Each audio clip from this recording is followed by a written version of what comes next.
The 2026 NBA playoffs start April 18th, 8 days from now. And right now, there are more legitimate championship contenders than at any point in recent memory. The last 7 seasons have produced 7 different champions. No dynasty.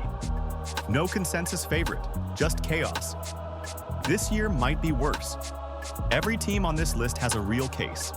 Every team also has a real flaw. We're ranking the 6 most legitimate title contenders from least to most likely. And by the time we're done, you might be surprised where some of these teams land. Number 6, the New York Knicks. Jalen Brunson is one of the best closers in basketball. Karl Anthony Towns is a 20-point, 12-rebound presence who stretches the floor. Mike Brown has deepened the rotation in ways Tom Thibodeau never would have. This team has a top 5 offense and a top 10 defense. They're 27 and 21 against teams with winning records. On paper, it works. The problem is the bench. New York's second unit averages 31 points per game, 28th in the league. They are almost entirely dependent on their starters. And last season, the moment their starters faced sustained playoff resistance, the series slipped away. Those defensive questions at the point of attack haven't been answered. The Knicks are dangerous enough to reach the conference finals. Winning 4 playoff series against this particular field is a different question. Number 5, the Cleveland Cavaliers. Donovan Mitchell is one of the best scorers in the East. Evan Mobley is a defensive anchor. And the James Harden trade changed the texture of this offense entirely. Since acquiring Harden, Cleveland has gone 17-8. Harden has unlocked Jarrett Allen in the pick and roll, taken pressure off Mitchell, and given the Cavs a genuine playmaker who can control games at half speed. The concern is history. Cleveland was 64-18 last season, the number 1 seed, and got bounced in 5 games by Indiana. They failed to convert a dominant regular season into a playoff run. Now they've made a franchise-altering move to fix that problem, but they've had Harden for 22 games, with 6 more before the playoffs begin. Whether those pieces fit together under playoff intensity is the question nobody can answer yet. Number 4, the Detroit Pistons, the number 1 seed in the East. A defense that is second in the entire league in efficiency and by far the best half-court defense in the conference. And Cade Cunningham, who averaged 24.5 points and 9.9 assists per game before his collapsed lung sidelined him on March 19th. They haven't won a playoff series since 2008. They rank 29th in the league in 3-point attempts. And they're entering the postseason with the single biggest injury question in the entire field: whether their franchise player will be healthy enough to perform at full strength after missing nearly a month. The ceiling with a healthy Cade is enormous. Detroit might be the toughest team to face in the East if he returns right. The floor without him, or with a compromised version, drops fast. No team in this bracket has a wider gap between their best and worst outcomes. What do you think? Does Cade come back in time, and does it matter? Drop it in the comments. Number 3, the San Antonio Spurs. 25 wins in their last 27 games. The second seed in the West. A 55-win season from a team that went 34-48 last year. Victor Wembanyama averaging 24.5 points, 11.3 rebounds, and 3.1 blocks per game. The knock on San Antonio is inexperience. Of their 10-man rotation, only Harrison Barnes and Luke Cornett have ever won a playoff series. Wembanyama is making his postseason debut. The last time a team went from missing the playoffs entirely to winning the championship the following year was the 2008 Boston Celtics. And they did it by adding 2 Hall of Famers in Kevin Garnett and Ray Allen.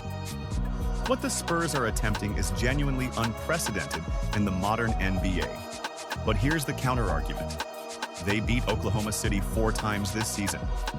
They hold the tiebreaker over the defending champions. No team in basketball is playing better right now. Wembanyama said it himself. If we don't know if it's impossible, we might still do it.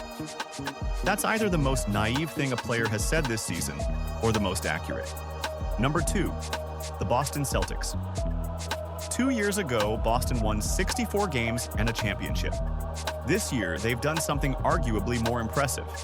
Built a completely different identity around Jaylen Brown for 3 months without their best player, then reintegrated Jason Tatum, 10 months removed from a torn Achilles, in time for the playoffs. Tatum is averaging 20.9 points and 9.1 rebounds since his return and looks increasingly like himself. Brown has been an All-NBA candidate and first-team All-Defense contender all season.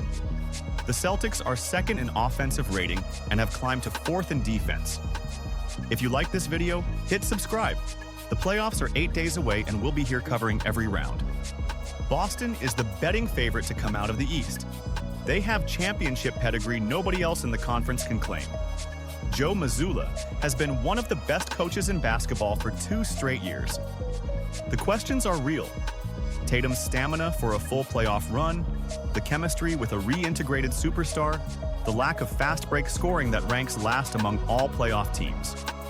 But when your biggest question is whether one of the best players in basketball will be healthy enough to play in May, that's a better problem than most teams have. Boston is a genuine finals threat. And number 1, the Oklahoma City Thunder, the defending champions, the number 1 seed in the West at 60-16. Shai Gilgeous-Alexander averaging 31.6 points per game, having broken Wilt Chamberlain's 63-year-old record for consecutive games with at least 20 points, a defense that allows only 107.6 points per game, second in the entire league. They won a championship last year with Jalen Williams playing through torn wrist ligaments. He described his wrist at one point as feeling like it had been put in the freezer and then bent.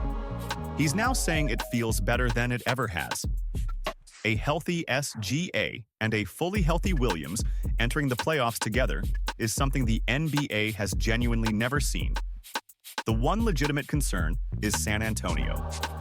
The Spurs went 4-1 against the Thunder in the regular season, hold the tiebreaker, and are playing the best basketball of any team in the league right now.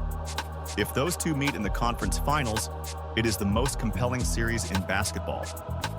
But when you stack SGA's historically consistent season, the league's second-best defense, the championship experience, and the possibility of Williams returning to full health at exactly the right time, the ceiling is higher than anyone else in this bracket. 7 different champions in 7 years. The streak has to end somewhere. The Oklahoma City Thunder are the best bet to end it. Subscribe for full breakdowns of every series. We'll be here from opening night through the finals.